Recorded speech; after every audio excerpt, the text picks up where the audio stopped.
అందరికీ నమస్కారం. శ్రీనివాస్ చెప్పే కథలకు మీ అందరికీ స్వాగతం. ఇప్పుడు మనం వినబోయే కథ 'ఎవరికెవరు' రచన ఎస్. వివేకానంద గారు. మరి కథలోకి వెళ్దామా? రంగారెడ్డి జిల్లా కలెక్టర్ కారు స్పీడ్గా వచ్చి రవీంద్ర భారతి ప్రాంగణంలో ఆగింది. ఆగిన అంబాసిడర్ కారులోంచి కలెక్టర్ నిఖిల్ దిగగానే ఎదురైన కార్యక్రమ నిర్వాహకులు సాదర ఆహ్వానం పలికారు. రాజకీయ నాయకులు ఎవరిని ఈ కార్యక్రమానికి పిలవకపోవడం ఆశ్చర్యం అనిపించింది నిఖిల్కి. అప్పటికే విచ్చేసిన ప్రేక్షకులతో రవీంద్ర భారతి ఆడిటోరియం క్రిక్కిరిసింది. ముందు వరుసలో నిఖిల్ కోసం ప్రత్యేకించి కేటాయించిన సీట్లో తను కూర్చున్నాడు. 12 ఏళ్లలోపు వయసున్న బాలబాలికలకు రాష్ట్ర స్థాయి సంగీత పోటీలు నిర్వహించబడుతున్న కార్యక్రమానికి తనను సభాధ్యక్షుడిగా ఆహ్వానించినందుకు చాలా ఆనందపడ్డాడు నిఖిల్. తాను చిన్నతనంలో ఎన్నో పాటల పోటీల్లో పాల్గొని బహుమతులు గెలుచుకున్నాడు. సంగీతం ప్రత్యేకించి నేర్చుకోకపోయినా ఒక్కసారి పాట వింటే చాలు, శృతి లయ తప్పకుండా యథాతథంగా పాడగల స్వర తాళ జ్ఞానం ఉండటాన ఎలాంటి పాటనైనా 1-2 సార్లు రిహార్సల్స్ చేసుకుని పాట పాడి ఎంతటి వారినైనా మెప్పించగల నేర్పరితనం తనలో ఉంది. దూరదర్శన్ వారు నిర్వహించిన రాష్ట్ర స్థాయి పాటల పోటీల్లో ఒకసారి పాల్గొని 25,000 రూపాయల క్యాష్ బహుమతి, బంగారు పతకాన్ని కైవసం చేసుకున్నాడు నిఖిల్. తన స్వరం విన్న వారంతా ముగ్ధులై తనను అభినందించి ఆకాశానికి ఎత్తేశారు. తను చదివే కాన్వెంట్లో సరేసరి ప్రతి ఏటా సంగీతపు పోటీల్లో ప్రథమ బహుమతి తనదే. తండ్రి నాగేందర్కి నిఖిల్ కలెక్టర్ కావాలని కోరిక. పాటల పిచ్చితో కొడుకు చదువు ఎక్కడ పాడవుతుందోనని మదనపడుతూ ఉండేవాడు. కానీ నిఖిల్ ఎప్పుడూ కూడా స్కూల్ ఫస్ట్ రావటం వలన రాను రాను తండ్రి మనసులో భయం దూరం అవుతూ వచ్చింది. 10th స్టేట్ ఫస్ట్ రావడంతో పాటలు పాడే వ్యాపకానికి తనకు తానుగా గుడ్ బై చెప్పి ఇంటర్లో చేరాడు నిఖిల్. 5 మగపిల్లలు పుట్టిపోగా 6వ వాడు పుట్టి బతికి బట్ట కట్టింది నిఖిల్ కావటం వల్ల కన్నవారికి నిఖిల్ గారాభమైనటువంటి బిడ్డ అయ్యాడు. నిఖిల్ పీజీ చేస్తున్న రోజుల్లో తల్లి హఠాత్తుగా కన్నుమూయటం జరిగింది. ఐఏఎస్కి సెలెక్ట్ అయి ట్రైనింగ్లో ఉన్నప్పటి నుంచి నాగేందర్ కొడుక్కి పెళ్లి సంబంధాలు చూడసాగాడు. తండ్రికి వచ్చిన ప్రతి సంబంధాన్ని కాదంటూ వచ్చాడు నిఖిల్. చీఫ్ ఇంజనీర్ చేసి రిటైర్ అయిన నాగేందర్ లంకంత ఇంట్లో ఒంటరివాడు కావటం వల్ల తీరని అసంతృప్తి ఆయనని వేధించసాగింది. నిఖిల్ వివాహ విషయంలో ఎందుకు విముఖత చూపుతున్నాడో నాగేందర్కి బోధపట్టం లేదు. కొడుకు పెళ్లి జరిపించకుండా తను కన్నుమూస్తే నిఖిల్ ఒంటరివాడవుతాడు. ఒక్కగానొక్క కొడుకు ఆలనా పాలన ఎవరు చూస్తారనే దిగులు నాగేందర్ని పిక్కు తింటోంది. ట్రైనింగ్ పూర్తయి పోస్టింగ్ అందుకునే నాటికి అకస్మాత్తుగా తండ్రి కూడా కన్నుమూయటం వలన కొండంత వేదన కలిగింది. మైక్లో కార్యక్రమం వెంటనే ప్రారంభం కానుంది అనే ప్రకటన విన్న నిఖిల్ గత స్మృతుల నుంచి తేరుకున్నాడు. తెర తొలగింది. నిఖిల్ని వేదిక మీదకి ఆహ్వానించారు. తనతో పాటు ప్రముఖ గాయని, సంగీత సామ్రాట్ అయిన సుష్మాని కూడా ఆహ్వానించడంతో ఆమె వచ్చి కలెక్టర్ నిఖిల్ పక్కగా ఉన్న కుర్చీలో కూర్చుంది. ఆనాటి కార్యక్రమ వివరాలను అసోసియేషన్ కార్యదర్శి మైక్ ముందుకొచ్చి ప్రేక్షకులను ఉద్దేశించి మాట్లాడి తెలియపరిచారు. తర్వాత సభాధ్యక్ష స్థానంలో ఉన్న జిల్లా కలెక్టర్ నిఖిల్ తాను కూర్చున్న కుర్చీలోంచి లేచి నిలబడి ఈ విధంగా రాష్ట్ర స్థాయి పోటీలను ఈ సంస్థ క్రమం తప్పకుండా ప్రతి సంవత్సరం నిర్వహించి బాలబాలికలకు బహుమతులను అందివ్వటంలో గల ముఖ్య ఉద్దేశం పిల్లల్లో దాగి ఉన్న కళను వెలికి తీసి ప్రోత్సహించాలనేదే అని ఆయన అన్నారు. పిల్లలని వారి తల్లిదండ్రులు కూడా ప్రోత్సహించాలని హితవు పలికాడు. చిన్ననాటి విషయాలను గుర్తు చేసుకుంటూ తనకు పాటల పట్ల ఆసక్తి ఉందని, ఎన్నో పోటీల్లో పాల్గొని బహుమతులు అందుకున్నానని చెప్పడంతో చప్పట్లతో రవీంద్ర భారతి ఆడిటోరియం మారుమోగింది. ఈనాటి పాటల పోటీకి ప్రముఖ గాయని సుష్మ గారు న్యాయ నిర్ణేతగా వ్యవహరించడం ముదావహం అంటూ ప్రస్తుతించాడు నిఖిల్. జ్యోతి ప్రజ్వలన కార్యక్రమం ముగిశాక పాటల పోటీ కార్యక్రమం మొదలైంది. నిఖిల్, సుష్మలు స్టేజ్ దిగి వచ్చి వారి సీట్లలో ఆసీనులయ్యారు. సీట్లో కూర్చున్నాడన్న మాటే కానీ నిఖిల్ మనస్సంతా గందరగోళంగా ఉంది. ఎడతెరిపి లేని ఆలోచనలు అతన్ని కలవరపెడుతున్నాయి. మళ్ళీ చిన్ననాటి జ్ఞాపకాల దొంతరలు నిఖిల్ మనసులో ముసురుకున్నాయి. చిన్నప్పుడు తాము మేడ మీది భాగంలో ఉంటే కింది భాగంలో ఉండే సంగీత టీచర్ రుక్మిణి బాయమ్మ గారి అమ్మాయి చిట్టి తను చదివే కాన్వెంట్లోనే చదువుతున్న కారణాన ఇద్దరు కలిసి స్కూల్కి వెళ్ళేవారు. తల్లి మ్యూజిక్ టీచర్ కావటం వల్ల రోజు కూతురు చిట్టికి సంగీతం పాఠాలు నేర్పుతూ ఉంటే నిఖిల్ కూడా వెళ్ళి కూర్చుని నేర్చుకునేవాడు. స్కూల్లో ఇద్దరికీ 2 క్లాసులు తేడా అంతే. వయసులోనూ 2 ఏళ్ల వ్యత్యాసం. చిట్టి అంత చిన్న వయసులోనూ శ్రావ్యంగా పాటలు పాడుతూ ఉంటే మళ్ళీ మళ్ళీ వినాలనిపించేది తనకి. స్కూల్లో కూడా ఇద్దరూ కలిసి జంటగా పాటలు పాడేవాళ్ళు. మొదటి బహుమతికి పోటీ పడేవాళ్ళు.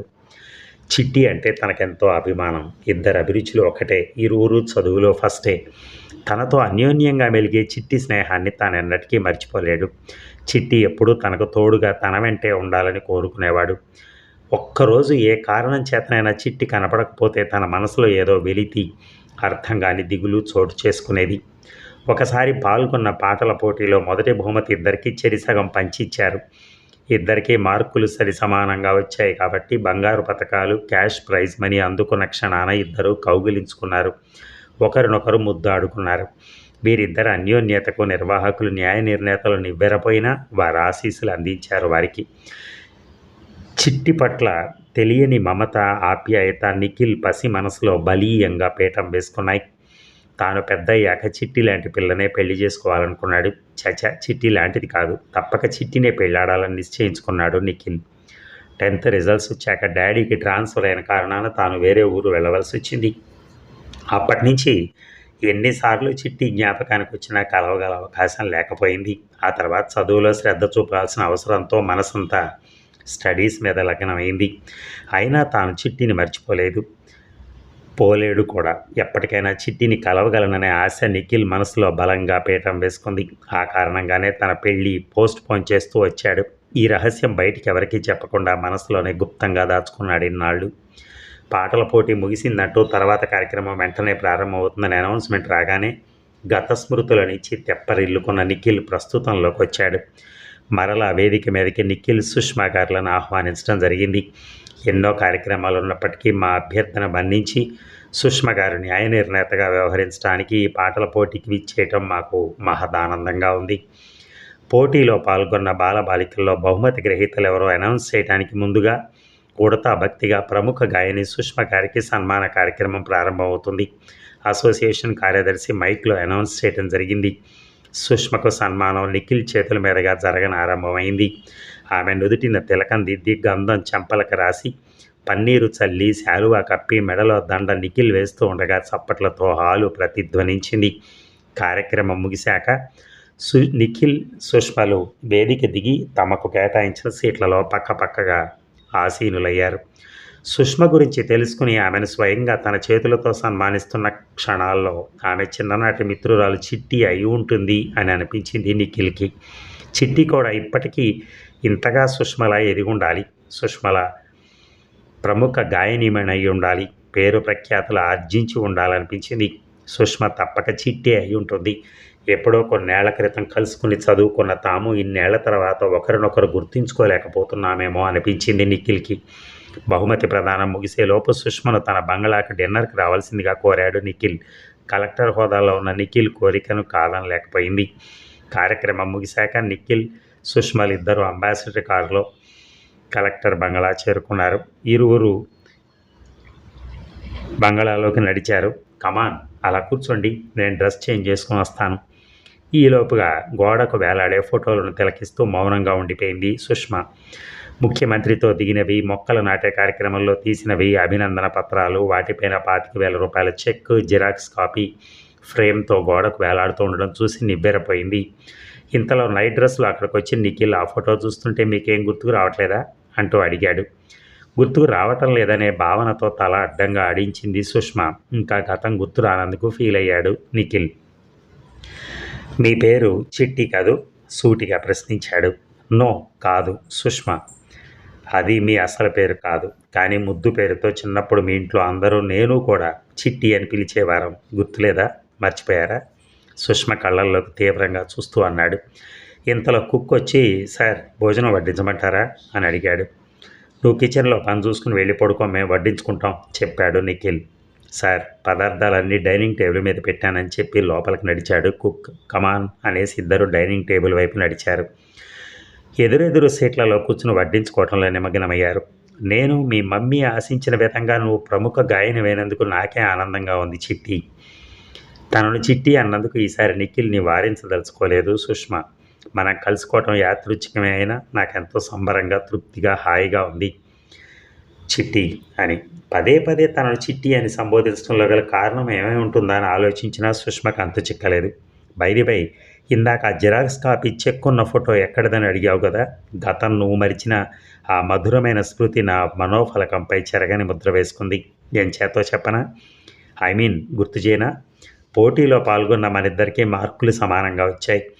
మనిద్దరిలో ఫస్ట్ ఎవరు, సెకండ్ ఎవరో తేల్చడం జడ్జెస్ వల్ల కాలేదు. అందుకే బహుమతి 50,000 రూపాయల మొత్తాన్ని 25,000 రూపాయల చెక్కులుగా డివైడ్ చేసి ఇద్దరికీ సరి సమానంగా ఇచ్చారు. మహదానందంతో ఇద్దరం ముద్దులు పెట్టుకున్నాం, గుర్తుందా? అవునులే, ఆడవాళ్ళు గతాన్ని బహు తేలిగ్గా మర్చిపోతారు. నిఖిల్ మాటల్లో నిష్ఠూరం ధ్వనించింది. సుష్మకు పరిస్థితి అర్థమైంది. నిఖిల్ నేరేట్ చేసిన గతాన్ని గుర్తుకు తెచ్చుకుంది. అవును ఫ్రెండు, ఇది జరిగి చాలా ఏళ్ళయింది కదా, వెంటనే గుర్తుకు రాలేదు. ఐఎమ్ సో సారీ అంది. నో నో నో, నన్ను చిట్టి అని పిలిచే హక్కు, అధికారం నీ ఒక్కడికే ఉంది నిఖిల్. పరిస్థితి అర్థం చేసుకున్న సుష్మ సమర్థిస్తూ మాట్లాడింది. అవును, నువ్వు మ్యారేజ్ చేసుకున్నావా? తలెత్తి మొహంలోకి చూస్తూ ప్రశ్నించాడు నిఖిల్. సమాధానం ఎలా చెప్పాలో అర్థంగా కిరకాటంలో పడింది. నేను మాత్రం బ్యాచిలర్గానే నీ తీపి జ్ఞాపకాలతో ఇలా ఉండిపోయాను. ఎప్పటికైనా నిన్నే పెళ్లి చేసుకోవాలని తీర్మానించుకున్న నాకు ఇన్నేళ్లకు నువ్వు నాకు అవుపించావు. ఈ అద్భుతమైన రోజుని ఎన్నటికీ మరవలేని చిట్టి. నిఖిల్ స్వరంలో ఉద్రేకం, ఉద్వేగం చోటు చేసుకున్నాయి. సుష్మ మౌనం వహించింది. నా ప్రశ్నకు నువ్వు బదులు ఇవ్వనే లేదు. ఏ ప్రశ్నకు అన్న భావంతో నిఖిల్ కళ్ళల్లోకి అదోలా చూసింది. ఇద్దరు డిన్నర్ ముగించారు. ఈ ప్రపంచంలో నాకెవరూ లేరు చిట్టి, నువ్వు తప్ప. నా ఆరాటం, ఆరాధన అన్నీ నువ్వే. నువ్వు ఎస్ అంటే ఐఎమ్ సారీ చెప్పాలనుకున్నది చెప్పలేక మాటలు బ్రేక్ చేశాడు. మనం బయలుదేరదాం, బాగా పొద్దుపోయింది. నన్ను మా ఇంటి దాకా డ్రాప్ చేయరు ప్లీజ్. అద్భుతమైన డిన్నర్ మీ బంగళాలో అరేంజ్ చేసినందుకు నా మనపూర్వక ధన్యవాదాలు. No, not at all. పద, నిన్ను డ్రాప్ చేసేస్తాను అన్నాడు. బయటకు వచ్చి ఇద్దరు కారు ఎక్కారు. డ్రైవింగ్ సీట్లో నిఖిల్ పక్కగా సుష్మ. కారు మలుపులు తిరుగుతూ వేగంగా వెళ్తోంది. ఇద్దరి మధ్య మౌనం భయంకర నిశిరాత్రిలా ఉంది. ఏంటి చిట్టి సైలెంట్గా ఉన్నావు? చాలా కాలానికి కలుసుకున్నందుకు వైలెంట్గా ఉంటావు అనుకున్నాను. డ్రైవ్ చేస్తూ తల పక్కనైనా తిప్పకుండా అడిగాడు. మీ ప్రేమ, ఆరాధన, భావం, ఆప్యాయత, అనురాగం, ఇంకా ఇంకా మీ మనసులో దాగిన ఎన్నింటినో అర్థం చేసుకున్నాను. బట్ వన్ థింగ్ చెప్తూ ఆగింది. తన ప్రశ్నకు ఫైనల్గా జవాబు ఇవ్వబోతుందని గ్రహించాడు నిఖిల్. మిమ్మల్ని దక్కించుకోలేకపోతున్న దురదృష్టవంతురాలని, అందుకు సారీ. అంటే? సారీ ఫ్రెండ్, మీరు అనుకుంటున్నట్టు నేను మీ చిట్టిని కాను. చిట్టి నా చెల్లెలు. అది నేను కవలలం. పురిట్లోనే నన్ను మా పెద్దమ్మ తీసుకెళ్ళి పెంచి పెద్ద చేసింది. నా అభిలాష గమనించి నాకు సంగీతం నేర్పించింది పెద్దమ్మ. లక్కీగా నా సిస్టర్ చిట్టి కూడా సంగీతం అబ్బింది. ఇద్దరం ఒకే తల్లికి పుట్టిన కవలలం కదా. చెప్తూ ఆగింది. కారుకు సడన్ బ్రేక్ పడింది. రోడ్డుకు అడ్డంగా కుక్కపిల్ల రావడంతో నిఖిల్ కారు ఆపాడు. అతని ముఖంలో రంగులు మారాయి. తీరని అసంతృప్తి, వేదన మనసులో చోటు చేసుకున్నాయి. మళ్ళీ కారు స్టార్ట్ అయింది. సుష్మ మళ్ళీ చెప్పడం ప్రారంభించింది.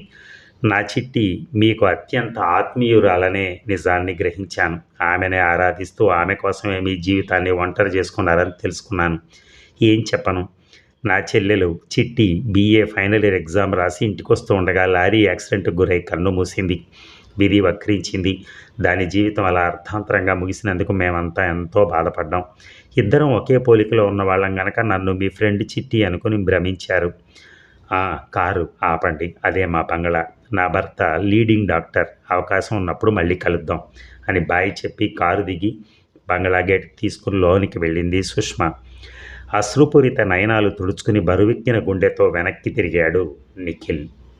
అదండి ఆ అమ్మాయి పాపం. వాళ్ళ అంటే కవల పిల్లలు కాబట్టి అసలు ఆమె చనిపోయింది. కానీ అదే కవల పిల్లలు కాబట్టి ఒకే రూపులో ఉన్నారు కాబట్టి ఆయన ఫ్రెండ్ అనుకుని చాలా ఆవేశానికి గురయ్యాడు. ఎందుకని చానాళ్ళకు చూశానని ఆ ఆవేశాన్ని చప్పగా చల్లారిపోయిన తర్వాత నీరు గారిపోయాడు. ఎందుకంటే ఆ అమ్మాయిని చూడాలనుకున్నాడు, కానీ ఆ అమ్మాయిని చూడలేకపోయాడు. ఎందుకంటే ఆమె చనిపోవటం జరిగింది. Thank you.